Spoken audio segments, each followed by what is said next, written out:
We broke it down to Costa Rica, Belize, and Panama. Costa Rica started going out of the scene because... Welcome back to another episode of El Podcast. Today we have two guests. Tim Leffel, who is a globe-trotting, award-winning travel writer whose work spans 5 continents. His articles grace the pages of prominent publications like Budget Travel, USA Today, and Lonely Planet. Tim is renowned for his insightful travel guides, including his most recent book, A Better Life for Half the Price. Tim is a leading voice in affordable travel and currently lives in Mexico. Our second guest is MaryEllen Lee, who has been living full-time in Panama, the Central American country that borders Costa Rica, for the past 3+ years. Thank you, Tim and MaryEllen, for joining us on El Podcast to discuss living and retiring internationally. Hey, thanks for having me on. Yeah, I really appreciate it. So let's start with you, Tim. Why did you decide to live abroad, and specifically, why did you choose Mexico?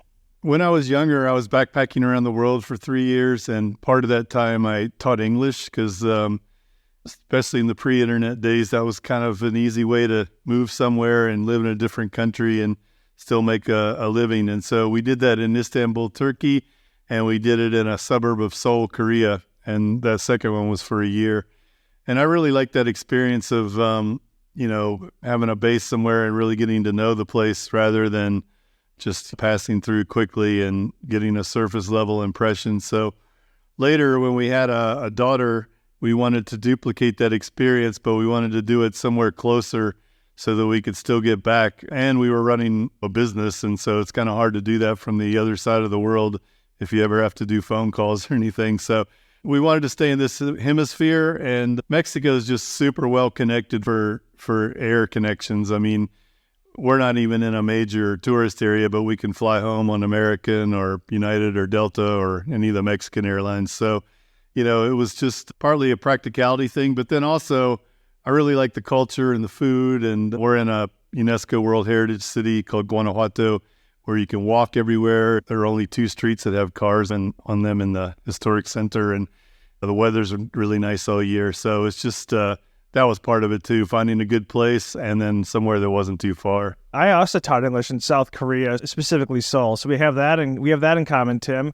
MaryEllen, same question for you, but instead of Mexico, why did you choose to retire in Panama, the country, not Panama, Florida? Yeah. A lot of people hear Panama, Florida when you say Panama, so. Panama City especially. Yeah, I guess it was towards the end of my husband's career. I was a stay-at-home mom. I had worked 10 years at IBM and then wanted to be a mom, so we have 2 kids, 2 grown kids. And it was at the end of his career when he was a chip designer, and Qualcomm at the time in Raleigh, North Carolina, just went belly up, said, we're moving everybody out. We'll give you a package. And my husband was like 150 pounds overweight. And I'm like, there's no way he's going to be able to go to a new job. If we had to move to a new city, it would be really bad for him. We're sitting there watching the winter again after 30 years in North Carolina and going, we want our horizon. We both dreamed of a horizon, just seeing the ocean. And we'd sit there and dream about it and thought, why not? Let's see where we can go for cheaper. Someplace that we can just hang out until, because we were before Social Security. So, we thought we'd just take the package and see how long we could go with that till Social Security. We said, all right, we're leaving. We're selling everything. We sold our house. My daughter had just gotten married and they were living in our basement. We're like, guess what, guys? We're moving. We don't know which country we're going to, but we're going. And it turned out we went through the international living, their seminars, and kind of broke it down to a place that had oceans and was relatively easy to get to. I think we broke it down to Costa Rica, Belize, and Panama. Costa Rica started going out of the scene because getting on the ocean and the Caribbean, because we wanted clear water, was going to be rather difficult to get to. And then flying in and out of Costa Rica, it was just, plus we were learning that it was a little more expensive there, a little less safe. So we're like, all right, let's just narrow it down to Belize and Panama. We sold everything, moved down to Florida so we wouldn't have to pay the state income tax for the rest of our lives, and became residents of Florida, staying with some friends in their second bedroom for about 7 months. And during that time, we went and toured Belize. Belize was beautiful. It had the English speaking, but the infrastructure was not there. It was it just didn't feel good. And we were on the same block as a murder happened. We were sipping coffee, and the next time we came around back to the town after going back to get our snorkel equipment, there was a big, don't pass ribbon around the whole block. And it was like, what happened? It was a gang-related murder right there. And it's like, oh my God, that's just too close. So it kind of got ruled out, and it was expensive, I thought. So Panama was it. And so we went on Retire in Panama tours. We just said, all right, we're going to take a week and go all over Panama to find our place. And every beach we checked out, and this was our beach. It does not have the clear water, but it's private, it's secluded, it's really, really nice. So, we moved, and that was that. Brought our dog and our cat, and just us. Costa Rica has the name recognition and the cachet, but Panama is significantly cheaper. I lived in Costa Rica for a while, and Panama is at least half the price, I feel like, on most things. Whenever people say Costa Rica is cheap, they usually use San Jose, the capital, as the benchmark, but it's like you're so far from the ocean, as you mentioned before. Why would you want to live there? Defeats the point. So, Tim, let's go to you next. It feels like most people, the first thing they ever ask you when you move abroad, they want to talk about the price. How much cheaper is Mexico than when you were living in the U.S.? What's the price of rent? What's the price of food? What's the price of some leisure activities that you do? Like the easy benchmark I always give people is we were paying more just on rent in Tampa, Florida than we pay for everything in Mexico. That was when we were here with a family of 3. Now there's just 2 of us. We don't rent anymore. We bought our place, but I mean, just to give you an idea, this was like 10 years ago, but we paid $85,000 for it, and we've put some money into it, but not a ton. Like we redid the kitchen and stuff. We were paying rent of $800 a month before that for 4 bedrooms and 2 baths. You would pay a little more than that now, but since we moved here, the exchange rate, has gotten better over time. So that kind of offsets some of the other things. Panama, you don't have to worry about that. It's all in dollars. But here you do have to pay attention to the exchange rate to see what the actual prices are. So we were paying $2,300 a rent, $2,300 a month for rent in Tampa. And I don't think we could even get that now, honestly, because it's sort of exploded since then. Same with Nashville, where we lived before that. These cities go from reasonable to crazy expensive in the blink of an eye, it seems. But for that amount of money in Mexico, you can live really well in central Mexico, at least. It's a little more at the beaches, but you can easily get a place to rent for like $600 to $1,000 that's going to be nice in a good location. When we go out to eat, it's really rare that we spend more than $50 for 2 of us. And that's if we're going to a nice place and having a few glasses of wine and dessert and whatever. If we just go out for, at the other end, a meal of the day, it'll be $3 or $4 for a few courses for lunch. And of course, the street food, tacos and other things like that, gorditas, are like $1 each or something. So you can eat pretty well. Going out drinking, a beer will be $1.50 to $2, and you could spend from like $5 to $10 on a cocktail at most places. And when there's cultural activities, like we normally spend somewhere around $5 or $6 to see the symphony or to see a dance concert or something like that. And there's a lot of those there because this is a university city. But even if you're in Mexico City, you can go out to a major cultural performance and it'll be like $10 or $12, as long as it's not some international rock concert. So, just all across the board. I mean, the only things you really pay more for here are cars for some reason, but we don't have one, and imported goods. Like they're going to be more just because they're imported. But Mexico grows a lot of its own food and makes a lot of its own household goods and appliances and clothing and stuff. So you don't have to buy a lot of imported things unless you're really missing them.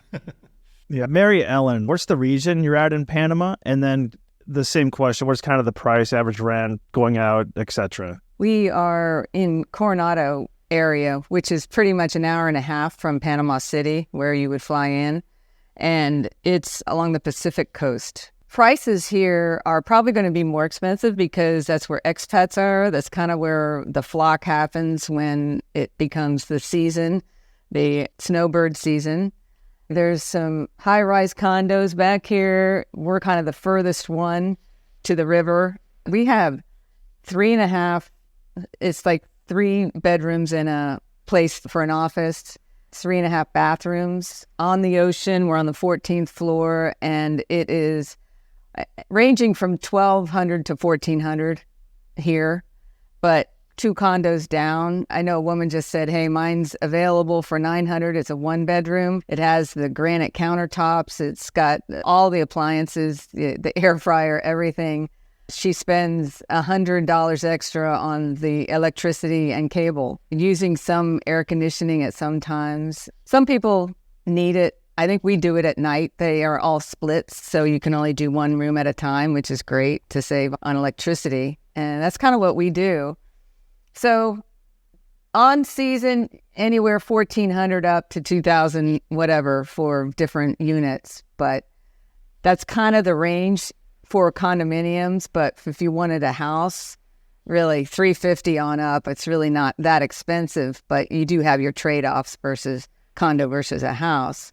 Sticking with pricing, I would say the food is almost this. Well, it's cheaper here. I mean, food that like $2 dozen for eggs any day. I've not really seen the price of food go up too much. Not like the United States for sure. And going out to eat, I'm seeing hamburgers creep up over the 10. It's like $10 limit there. And I would say we're more like $50 if we do go out, but we'll have some wine and things like that with dinner. I'm not sure we would have dessert on $50, but and I think that as far as some of the other expenses goes, like car insurance we've got an SUV, $400 a year. My insurance is $158 a month. Our cable is $47, and I heard there's a fiber optic special at $37. So we're going to check into that one. And our electricity is $100 right now. And we don't use AC all the time because there's usually a breeze. We have the mountains are on this side and the ocean on this side. So we get a great cross breeze between the two. And the temperature for me is always perfect, like 78 to 85.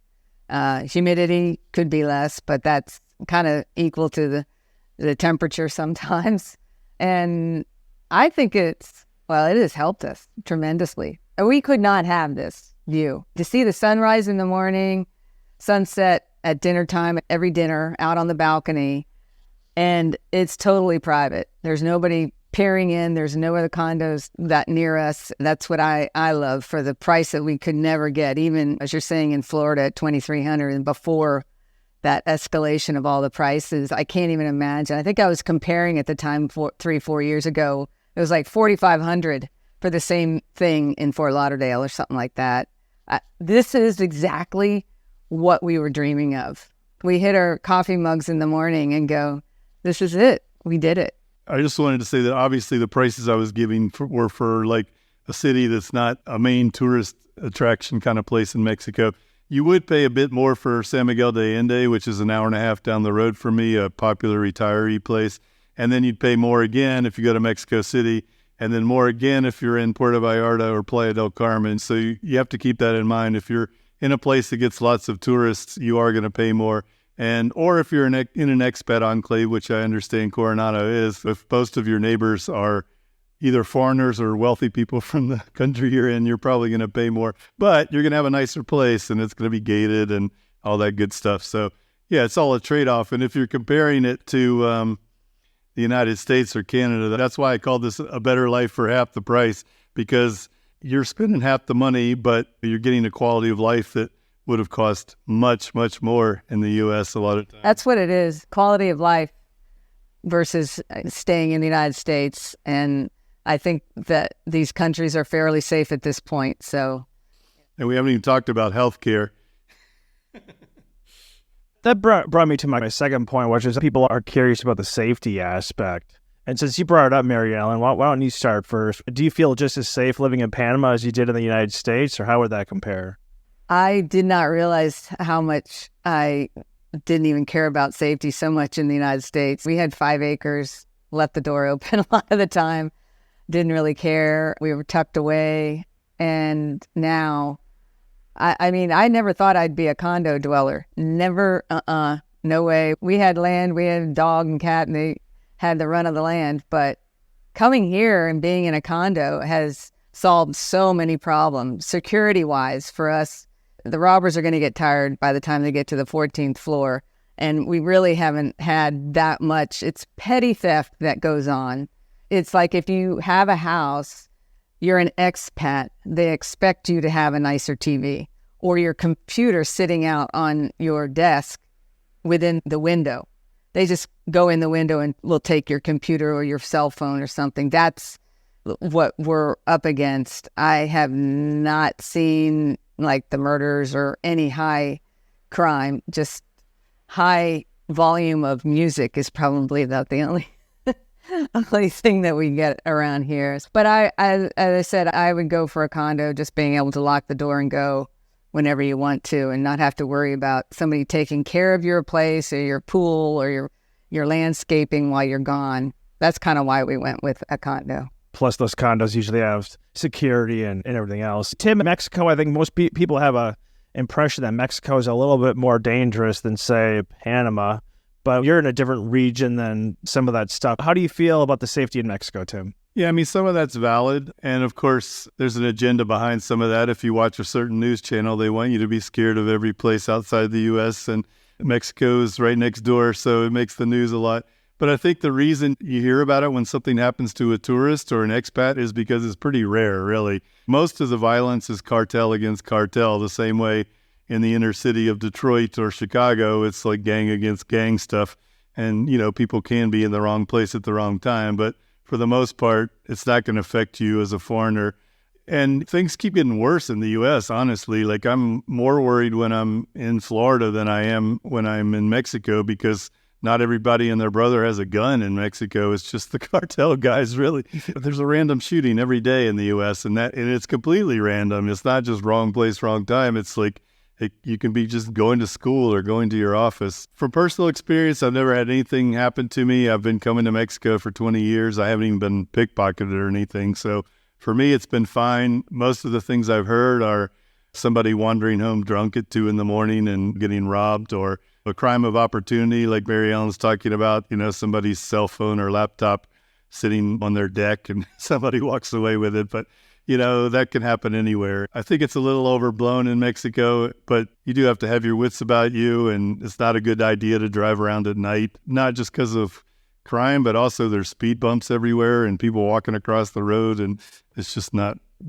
wise thing to do usually. Another thing people wonder about is the language barrier. You both live in Spanish-speaking countries.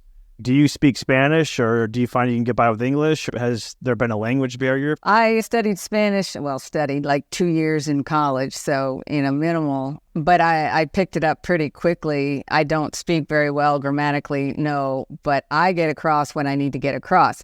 It's what's coming back to me is like terrifying. This is Panama. The accents in Panama are really difficult. Mexico, Colombia, even Spain are so much easier to understand Spanish. If you're in the city, Spanish is spoken very well, but here is where they cut off words. They don't say S's. They're very, very fast. So really, basic communication has been very difficult, I think, when you're talking with the native people here. And my husband's been on Duolingo forever, but I'm the mouth and he's my dictionary. So we kind of get along really well. and we get by, but this whole building is English. There are people from Panama, but everyone kind of speaks English, and my social groups are all English. So only when I go out, buy things or restaurants or something that I use Spanish, and it's a learning curve every time. Yeah, I'm still learning, and I'm still doing podcasts, and I read books in Spanish that are basically written for kids to try to work on it. And I can comprehend a bit more than I can speak, but like Mary Ellen said, the pronunciation is pretty good in Mexico. They use a lot of slang, but they do pronounce their S's, and they don't cut off words in the middle. So, yeah, they're pretty easy to understand. They're also very patient. I mean, if you're at least trying, they're happy about it. I kind of did want to live in a city where I had to use some Spanish because I did want to learn it, but I feel like mine is kind of plateaued, and I really have to keep working on it. My wife's is better because she did study in college, and then also she took this intensive 2-month learning program when she got here. And then my daughter's, at least for a while, was better, the best of all, because she went to school in Spanish and kind of trial by fire there. So she had to take science and math and everything in Spanish, and all her friends spoke Spanish. So she got good in a hurry. And that's the best way. If you can have a spouse or a friend who speaks it that you're talking to regularly, or a girlfriend or boyfriend, that's probably the best way to learn. But yeah, I would encourage anyone that's moving to a Spanish-speaking country to at least get the basics down, because it'll make your life so much better. Because if you can only speak in English, you're just not even going to understand what's going on around you half the time, or you can't read the sign. You can't bargain on prices or any of that stuff. So at least get to a basic level. Tim, I was watching some of your videos and reading your book. You've been to Southeast Asia and the other places. And in my experience, I've been to over 50 countries. I've lived abroad for years. And when you're in Latin America, especially I think the further south you get to say Chile and Peru and some of those countries, they speak way less English. And then when you go to Asia, everyone speaks English, or enough where you can understand them, because it's more of a universal language over there. I actually thought it was easier to travel and live from that language barrier standpoint than in actual Central America or Latin America in general. In your experience, Tim, what would you say to that? Yeah, I think there's a very good reason for that. And I'll back up where you just said. I was just in Greece, Albania, Bulgaria, and Czech Republic this summer, and their languages are useless outside their own country. So people have to learn English if they want to work in tourism or work in business or get a better job or even go to university. So you find that most of the people, at least half in those countries, will speak English.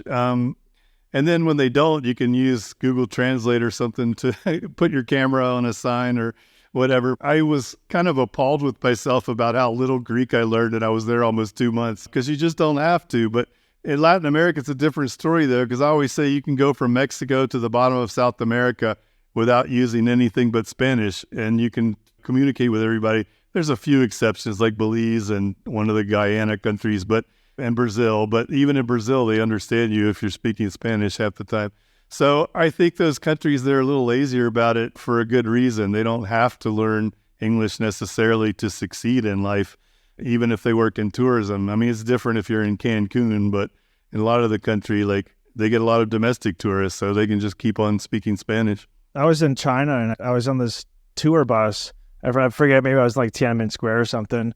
And I was the only white person, only Westerner on the bus. Everyone else was from Asia, yet the whole tour was done in English, because it was that language that they all understood. So, Tim, you mentioned healthcare before. What were your points that you wanted to talk about? Well, people in the U.S. don't realize how ridiculously overpriced and inefficient our healthcare system is. It's the most expensive in the world, and you don't get the best coverage for it, that's for sure. And if you're self-employed, it's a nightmare. You're paying 20% of your income for health insurance. Then if you have to actually use it, you're going to pay more on top of that with your high deductible and everything. And almost any other country in the world you go to, it's either state-supported or there's some kind of two-tier system where the basics are covered, and then if you want something better, you pay more. And then your out-of-pocket costs are going to be less, no matter what. Nowhere does it cost as much as the USA, even if you go to Japan or Switzerland or Norway or something.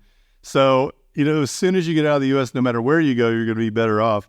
But especially if you go somewhere like Panama, they've got world-class hospitals that are affiliated with Johns Hopkins, but they're, literally a quarter of the price. And so I think it's important for people to realize it's not just Mexico, not just Panama. Almost anywhere you go is going to be better. But some countries like Panama and Thailand, for instance, just have really good healthcare systems as long as you've got enough money to go to a private hospital.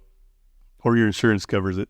I did a working holiday visa in Australia for a year, and most of them would fly to Vietnam, at least when I was in Darwin, for dental. That was where they all went. They did dental vacations.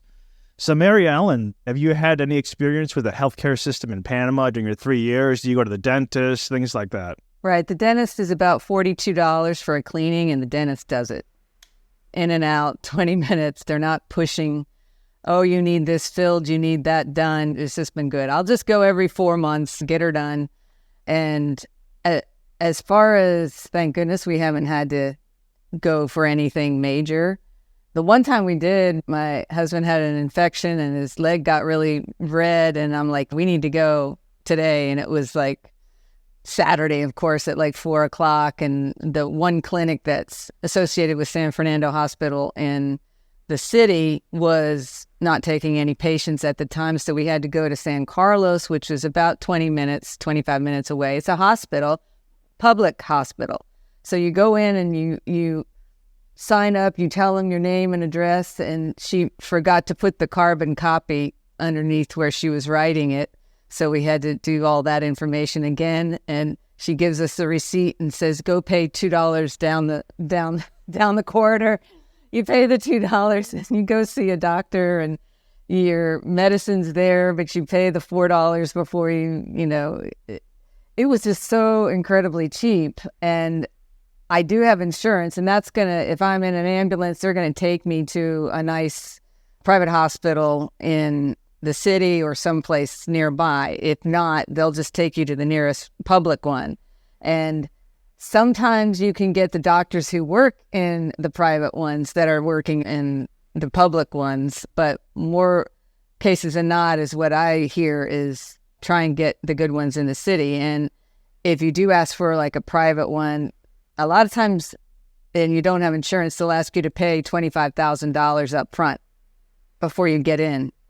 You charge out your credit cards, whatever it takes, and then they'll reimburse you whatever they don't use. I don't know how much like a knee or hip replacement is in the States, like 25,000. I don't know exactly. Like 13 to 20 here. And then talking about Medellin, take a $120 round trip flight to Colombia and get it done for $9 with super excellent care there too. So people will fly, get all their dental done there. They have amazing medical tourism, but thank goodness I haven't had any real bouts with anything. So it just, you don't know, but I think overall I'm pretty happy. You just got to worry about being so far out in the country. Panama is just long. It's just one highway long. And there are places where in 20 minutes, like if you had a heart attack or something, in 20 minutes you could get stabilized at a clinic, but you would still have to go to the city. If you go to Bocas del Toro, gorgeous, clear water out there, you'd have to take a helicopter to either David or over to the city. Everything ends up in the city for anything major. So, yeah, it's important for people to remember, like most of the good facilities are going to be in the cities, almost no matter where you are. It's not easy to get great coverage out in rural areas. Yeah. And it's kind of the same in the States, too. I'm thinking if I was living where my brother was, it's like I'd still have an hour and a half to get to Gainesville or someplace that would have a decent hospital. So it's not that different. To go into specifics, I pay about the same for a dental cleaning and checkup, like $40 to $50, depending on the exchange rate. And same with doctor's visits. They're usually somewhere between $30 and $50. That being a specialist to the high end, like a dermatologist or something. And they'll give you their cell phone number and say, if anything pops up, let me know. Exactly. I know. I was paying $20 for a visit. And I'm like, that's not the copay. That's like the entire visit. And she spent time with me. It's like, wow. So Tim, let's talk about visas. Have you had to pay for a visa? Do you have to have a residency card? Does that cost money? Are you on a tourist visa? There's three main classifications here, and I've done all of them. There's a tourist visa that gives you 6 months. So basically, even if you go to a vacation in Cancun to an all-inclusive resort, they're going to stamp 6 months in your passport because that's just the standard. They cracked down on that a little while during the pandemic, but now it seems to be back to 6 months for everybody again. So a lot of people, snowbirds especially, just they don't even bother to go beyond that. They just come down for 5 months when it's freezing up north, and then they go back again. The next step up is a temporary visa, and that's what most people get, a temporary residency visa.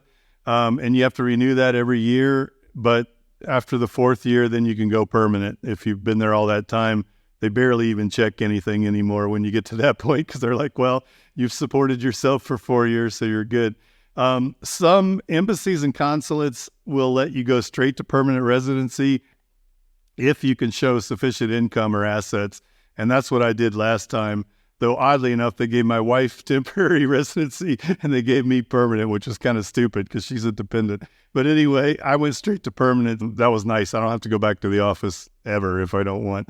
So those are kind of the 3 levels. They're not all that expensive, a couple $100 a year. It's just the normal bureaucracy you have to go through. First, you have to apply in the U.S. That's where you have to show all your income and whatever paperwork they're asking for. And then when you get to Mexico, you have to do part 2, and that's where they take your fingerprints and then put a visa in your passport and give you a card. But it's fairly straightforward. I mean, it's a whole lot easier than Mexicans trying to go the other direction, that's for sure. And what about you, MaryEllen? You live in Panama full time, so you're not coming in on a tourist visa for 3 months. What's your experience and what's the price? I wish I knew all the latest because it's changed even since last year. So we were on the Friendly Nations one. So we got in because we didn't have a pension. If you're in pension, you slide in. I'm not exactly how much it costs for a lawyer to go through and get all the paperwork. And you probably know more, Tim, than I do on some of that. We went on Friendly Nations and we had to get a company and kind of dissolve it after a year if you weren't using it. But now I think it's if you don't have a pension, you need to invest $200,000 in the country, whether it be a condo or land or something like that to get your permanent residency. There's also a nomad visa. I think that's 9 months. The visitors is like 6 months, but you can't drive after 3 months because you can have your driver's license is good for 3 months. So they kind of want you out after a while, but that's where end of April, man, all Canadians are like gone.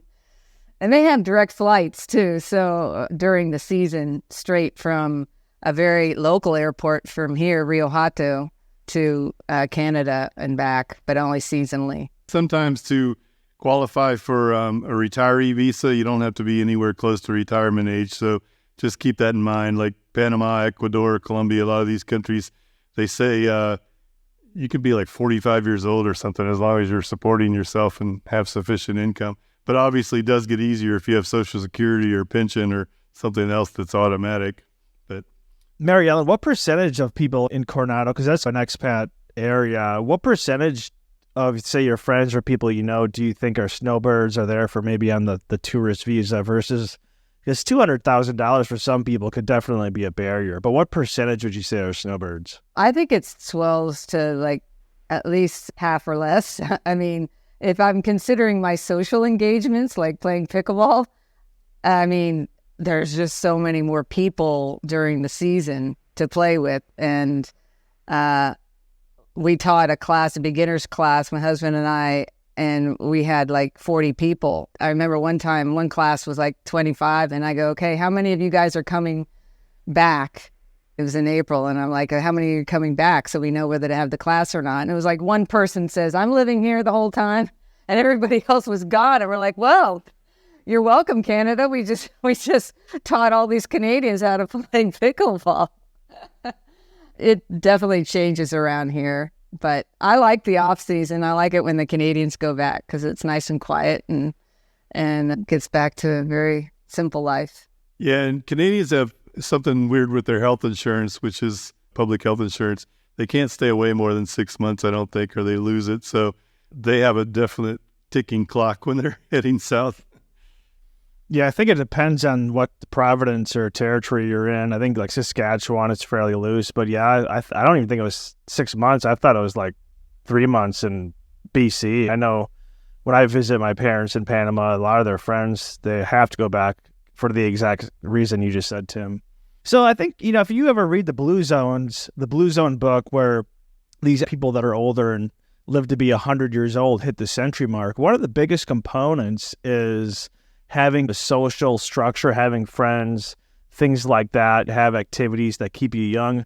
Do you feel like you have this support system? You have people to do activities with? Or do you feel like, hey, I'm missing some of my friends from back home? Do you have a support system there and have a lot of leisure activities with a lot of people and et cetera? Yeah, I do, but I do think it's easier if you're retired because I'm still working and I'm occupied during the day. So is my wife, and some of that stuff goes on during the daytime when I can't go. But yeah, I think it's easier as an expat to make friends than it is even when you're in your home city you've been in for years, because people have more time on their hands. Maybe the area is more compact. I think where both of us live, it's easier to walk around and see people or go to their house for a party on foot or whatever. But also, you're the foreign faces, so you kind of find each other and you speak English, and so you sort of gravitate toward each other. I think it's harder to make local friends because you do have that language barrier sometimes, and you're just not in the same social circles and whatever. I mentioned San Miguel de Allende before down the road from me. There's, I think, 12 or 14,000 expats living there, and that's the high season. It probably goes down in the summer. They've got probably 100 social activities going on all the time, from pickleball to chess to musicians getting together and whatever. If you're looking for a good social life, I think these places that have at least a few hundred other expats are going to be better than where you came from a lot of times. The pickleball scene is pretty ferocious, but you also meet a lot of friends, right? That's how you met my mom, so... I know, that's where I met your mom, but I think it's totally the place because it zeroes out the age and abilities, and you come and gather, and while you're waiting to play, you're talking, and where did you go this weekend? What did you do? What restaurant? Is it open? Is it closed? It's an amazing meeting place for commonality. And we come together as a community too. We have social events and things like that. But then you learn about what other social events are going on, book clubs or gourmet clubs and art things or music. They're playing at the Picasso this weekend, you ought to go kind of thing. As far as being with people and going out, my kids cannot believe how much social activity. We have done way more, like 100% more than we ever did combined in our 30 years in North Carolina. It's just crazy. I think it's because all the crazy people have already been sifted out. We are the crazy people who leave everything, sell everything, say, I want something different. And when you come, you are ready to go do something different, learn a new language, go see waterfalls, go check out all the scuba diving you can do, go hiking all the time, pick up a new sport. It's a fresh start. It's just really a new time, renewal. I feel like a Renaissance woman. It's just did a lot of healing while I've been here too, because during COVID, it was like nothing going on. And you just kind of do a lot of healing, and it's a simple life. You can make it as busy and as complex as you want. If you want to be doing activity, go. But my husband goes, if you schedule more than 2 activities in one day, that's overdoing it, and so I always have to watch. But I've come to the point where I like to come home and paint after playing pickleball or something like that, and paint some portraits, or I don't know. It's just, you're right, a simple life. Yeah, it's interesting that filtering mechanism you mentioned, the weeding out or whatever, because I think by nature, the people that move to another country like that are not so obsessed with their possessions and status. They're more interested in experiences, because if they cared so much about the size of their house and how much stuff they had in the garage, they wouldn't have moved in the first place. That's so true. That's so true. And I think having like a community within a condo is very important, because I know if anything happened to me or my husband, I do a chat on WhatsApp and I'd have like 10 people right here helping whatever go and do. And that is security and comfort and safety for me. I never thought I'd have that. But I didn't even know my neighbors that well. I could count on them, but I never talked to them for months at a time sometimes. You just stay to yourself and your family in the States. And here, you can't really do that. You can be very quiet and to yourself. And the other thing I think was interesting is when you come here, nobody cares a hoot about what you did your whole life. That it's not even the first question. In the States, oh, what do you do? It's like, so what? It doesn't matter. It is of no consequence. And yet when you have dinner with them, you're like, you did what? You worked for the CIA? What? And you find out so many histories about people that have lived incredible lives. And it's so much fun to learn about it, but it's just not important. It's not important. Everyone kind of talks about all the positives and benefits of traveling and living abroad. What are some of the cons or some of the bad aspects? Everything's not all cherries and berries. Might not be the worst thing in the world, but what are some of the things that maybe you had to adjust to, or you just don't like, or you have to make a compromise? Yeah, and I think MaryEllen and I, both being in Latin America, have a lot of the same ones. So things just move a lot slower, and things don't get done as quickly. People don't care as much about deadlines and meeting times and all those kinds of things, which is, I think, okay when you get used to it, and most people do get used to it, but some never do because they're very type A personalities and they're used to everything being punctual. But, I mean, if you're having work done on your house and the guy says he's coming at 10, it's not worth getting worked up until about 2 o'clock, like he's going to get there when he gets there. And so that's tough for a lot of people to deal with. There's a lot of ambiguity when things are going to happen. And if somebody invites you to a party at 9 and you get there at 9, you're going to be the only one there. And you kind of have to get used to that kind of thing. But I figure it's all a trade-off. Like, people also aren't such workaholics. They care more about their family and their friends than they do about their job half the time, which is kind of healthy, I think. And they will work hard. I mean, Mexicans work really hard when they're working, but when they're ready to be done for the day, they're done. So they're out of there. They're out of there. They're going to go have fun. Yeah, I think the inefficiencies, friend of mine, they imported their car, which I just wouldn't suggest. It's just not worth it. They had to go through customs and signing off, and everything was like 5 trips to the city, 5 separate trips because it was spelled wrong, or you needed that piece of paper that you have to now go over to the embassy or whatever it is. That is a frustration. But it's almost like once you get all that paperwork done, first 6 months is just, I got to go back to the city, or I got to do, and then once you're in the city, in the country, it's great. But I think the inefficiencies, the language, as we talked about, the roads are not the greatest. They just don't upkeep roads, and there's nothing you can do about it. We've patched roads so many times so that I think they just expect expats are going to patch the roads. And that's frustrating because, the people around here don't have cars. They could care less. They take the buses, and it's no big deal. I think for Panama, here in the Coronado area, the restaurants are not the greatest. In the city, everybody talks about how awesome and the variety, and it's an amazing city. Panama City, you just wouldn't believe how modern it is. But for here, the restaurants are like, I don't really want to go out. It's got to be a good meal for it to go out. That's a big mystery for a lot of travelers. Why is the food not better in Central America? Like, they've got great ingredients. They can grow everything. Why aren't they doing more with it? They don't care.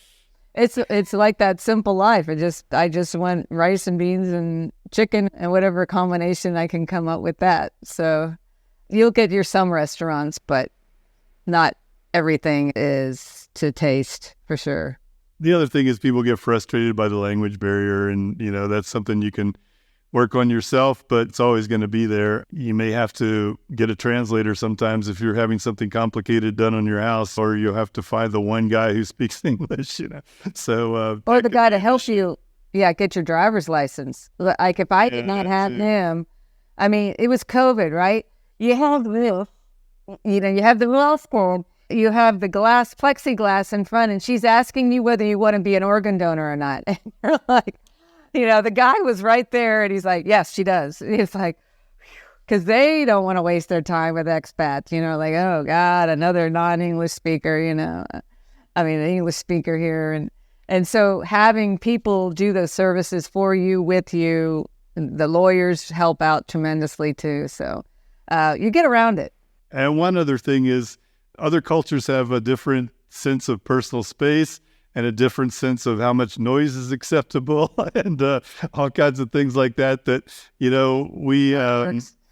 we have fireworks, barking dogs, chickens, you name it. Roosters. Roosters and fireworks going off at dawn that sound like cannons. These are just things that go with the territory. And if that's going to drive you crazy, then maybe don't move in the first place because you're not going to have any effect on it. No. And there's no reason for you to come to their country and go, I want to make North America out of you. We got to do it the U.S. way. No, you don't. No.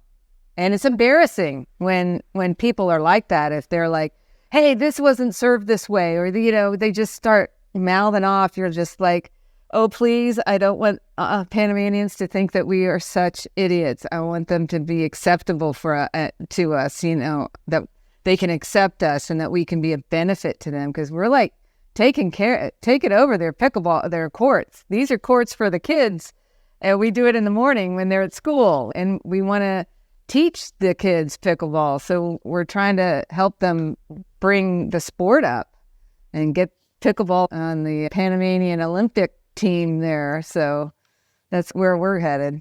Tim Leffel is author of A Better Life for Half the Price.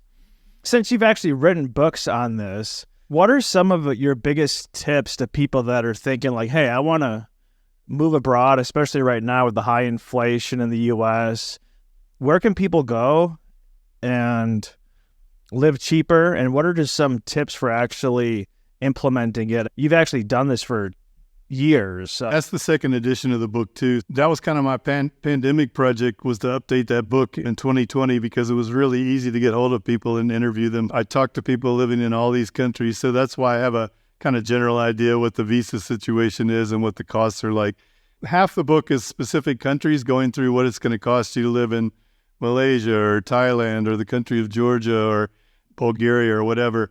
But the first half of it is all about the mindset and what you need to do ahead of time, how to prepare, who is this life right for, who's it not right for, because I think people need to spend some time thinking about all that before they read one article and say, oh, I'm going to move to Ecuador. It's not that simple. And there's the whole process of what are you going to do with all your stuff? What are you going to do about taxes? Where are your financial bills going to go? What kind of card are you going to have? All those things. So there's a bit of preparation involved.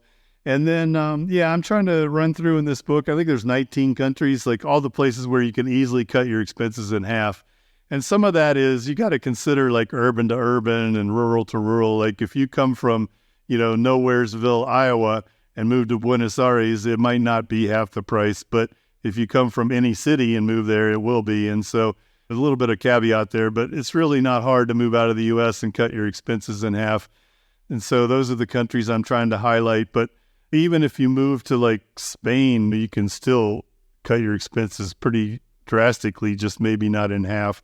So I do go through a lot of specific prices and specific places to consider. And also, I thought this was really important that you don't get from the likes of international living so much as I put the pros and cons at the beginning of every chapter because they like to give you the rosy side, but not everything's rosy, as you mentioned before, Jesse. So I think it is important for people to know what are the downsides of this specific place because every country's got them, including where we grew up. MaryEllen, you've been there for 3 years, fairly recent in your mind. If you could do something over and the move there to make it easier, what would you recommend? I don't know. I think we did a really good job in getting here. We planned tremendously ahead of time. We had a spreadsheet of what we needed to do each day. Just getting the dog and cat here required 10 days out before your flight. They had to be in the right cargo. I think just planning out made it a very, very smooth transition, really getting your research done, visiting the places. Maybe I could have visited Colombia before, might have been positives and negatives there, but I don't think that there's anything that we would have done differently or should have known. I think it's done very well by us and maybe learn some more Spanish. Do you ever see yourself moving back to the United States? Maybe if I win the Powerball lottery or something, but I never enter, so that's probably not going to happen. I have a base in Tampa, Florida still because my mother-in-law lives there and she's in a 4-bedroom house by herself. So we have a place to stay whenever we go back. Sometimes we do go back for 2 or 3 weeks and it's nice and I do enjoy it. And there's things about the U.S. that I really like that I enjoy while I'm there. The food and craft beer and bike lanes and all kinds of things like that. But I also spend 3 times more money doing everything than I do when I'm in Mexico. So that always gets annoyed after a while. I don't know that I will ever move back there for good because my wife and I work in this business together and we work from our laptops. So we just spent 4 months in Greece, and we were still working. Like we would rent an apartment for a week. We did some home exchanges and basically the business didn't suffer at all. It just kept on rolling. Maybe I won't stay in Mexico forever, but I would just go somewhere else for 3 months and use that as a base and then maybe go somewhere after that or get a digital nomad visa or get another temporary residency kind of visa. But I think once you get a taste of the kind of life you can have outside the U.S. for so much less money, it's healthier, it's more fun, it's just more interesting. I think I would get bored now if I went back to the U.S. to live. Has your husband, you said he was 150 pounds overweight. Has he lost a lot of that weight now that he's been in Panama? Yeah. Yep. He has lost all that weight. During the pandemic, you couldn't even go out on the beach. So he just went straight up and down 12 times, 17 flights, 12 times a day, every day, and just did that for months and months and just had salads or whatever. He lost it all. Now he's playing pickleball every single day except I make him stay home Sunday.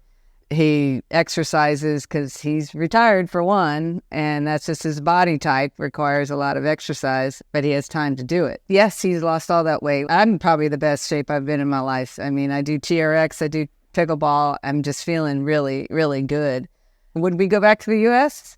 I'm not going to rule it out. I don't know what God has for us. We have no grandkids, and I think that kind of been an issue too with a lot of people. They wanted to go back and see their grandkids or live near their grandkids, but there's ways of thinking about that, whether they come here and visit you and you get solid time or you go there. Like my daughter has a house, a 4-bedroom, so we have a place that we can stay too, and we'll be immersed in their life when we do visit.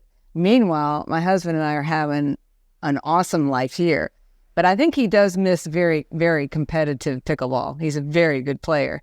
So I think he misses that, and maybe I'll just send him to the United States for a couple of tournaments and clinics. We haven't bought this place. We just rent, and I think that gives us the flexibility to just kind of go if we need to. I don't know. Healthcare is kind of attractive once you hit 65, and I don't know.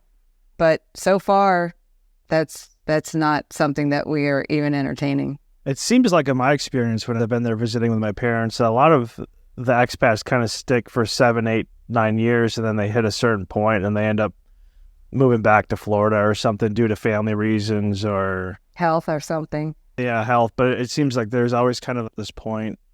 Yeah, I heard an average of 5 years. Yeah, I don't know. It's usually health or relatives. And I'm in a very hilly city, so sometimes people get to a point where they mobility-wise can't handle it anymore, so they need to move somewhere flatter. Final question. I'll start with you, Tim. It's a 2-part question. Where can people find you? In your case, where can they get a hold of your book? Not just your book. I mean, you have numerous books. You have a blog. Where can people find you? And then what is your final thought? I have a blog that I've run for a very long time called Cheapest Destinations Blog, and that's where I post once a week. And then I have a portfolio site that's timleffel.com, just my name, and that links out to everything I'm working on, all the books. All the books I've written are available on Amazon and Kobo and the normal places. So that's it. As far as moving abroad, my big piece of advice is always to try to go do a trial run of some kind. Even if it's a week, that's helpful. But if you can go live somewhere for a month and rent an apartment and kind of live like a local does, you'll have a much better sense after that if this is the right place for you or not. And if it's not, don't be afraid to move on and go for a plan B. And has there ever been a place that you've gone to, you've done that for a month and you're like, just not for me? Yeah, but I mean, it's a place, I just spent a month in a place that I've been to before in Bulgaria. I like it a lot for a month, but I wouldn't stay there longer. Right, a month is all that you need. And MaryEllen. My son comes frequently because he loves to scuba dive and stuff like that. So he comes and he's a photographer and videographer. And so we've been taking pictures of the fishermen over there and then just general life in Nueva Gorgona and in our area, Coronado. The people are very, very easy to photograph. And I want to capture their life now because I swear it's like in the 50s still or 60s. I mean, they still sell Tang. You know, there's things that you're like, oh my God, I haven't seen that product in forever. And the boats still go out fishing right here, the same that they have done for years and years and years. So I like capturing the life that they have. And I'm doing portraits. I never thought I could do portraits, but in the past year, I've started some, and these are some of my, I don't know if you can see it or not. Yeah, we can see us. This woman was very nice. Yeah. Or I did this guy last week. Yeah, that's phenomenal. You've been practicing for only a couple of years. That's amazing. He is across the street from where we play pickleball, and he is a cockfighter, so he takes care of roosters. I mean, it's just like the way he takes care of them and washes them. It's just kind of amazing, but he's so genuine, a sweet guy, and I just love his face, so I started painting him. I'm at Instagram, MaryEllen Lee 1, or on TikTok at Love the Silver Life, and I kind of post some of my time lapses of me painting and things like that. That's one place where you can get a hold of me. As far as any last remarks, I think knowing your country, talking to people, getting on these blogs, certainly podcasts, and listening, and taking a tour. I think one of the best things was to really understand all the places that you could go in Panama and take a tour of the country so you know. And then when you get here, you already have some destinations and you're familiar, so you kind of feel good about it. And then plan. The day of leaving is times to the minute. Your flights, your rental car, getting rid of all your stuff at the very end, and your cargo, what you're taking with you, what you're not, what's going to be there, what you need for 6 to 8 weeks before all your other stuff comes. I mean, there's just a lot of little details, and the dog and the cat. You just need to get a lot of things together. And I think that if you have the mindset to do something different and to really love life, like you don't want to retire and die, you want to retire and live.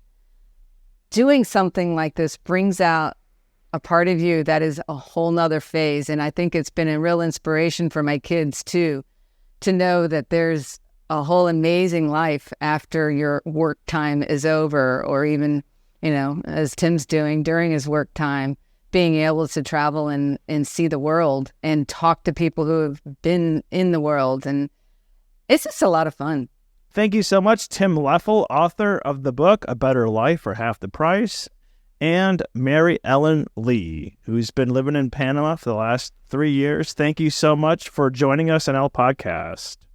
Thanks for having us on. Thank you for having us. My dear friends, that is it for this episode of El Podcast. Once again, if you're not yet subscribed, please subscribe on YouTube as well as Rumble. You can also find us on Spotify and Apple Podcasts, or wherever you get your podcasts from. We thank you all from the bottom of our hearts for watching and listening, and we will see you on the next episode.